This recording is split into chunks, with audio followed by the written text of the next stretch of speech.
I'm going to show you now how you can save some radio stations. First you have to go to the radio screen, press the pony or whatever icon you have up here. Then you choose your radios.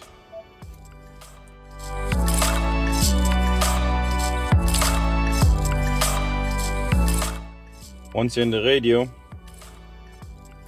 you can here select what frequency you want. Let's say 100.5. And I want to save that. Here's my second station. I just press the finger along and now it took over that frequency.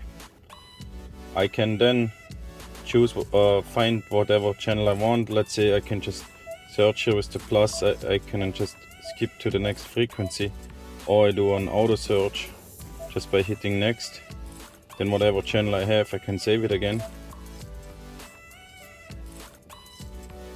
Or I can also go, if I know the frequency what the channel is at, I press here the number pad and I press whatever 94.6 or 94.5, that's what it was. Hit enter and save it here as a spot number 4. Now if you want to do anything with the satellite radio, it's kind of the same thing. You choose any channel. I don't have the satellite radio subscribed, so it shows me a limited option. So let's say I use channel 2. I can scroll up here and use that as my 5th position. Now here Sirius XM Hits 1 is on my 5th position.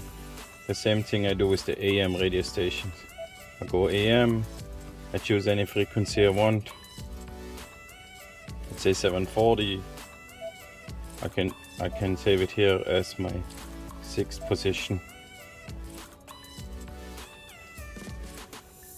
740 is now here. Now I got all the radio stations here which I want. So if I want to override any station, I choose any frequency, let's say 102.5, and I want that as my first saved radio station. I just press here the first one for a long time and it's saved as the first one. This is how you save radio stations. Hey, you're still here? So why not hit the like button and subscribe to my channel? I would really appreciate it. Thank you.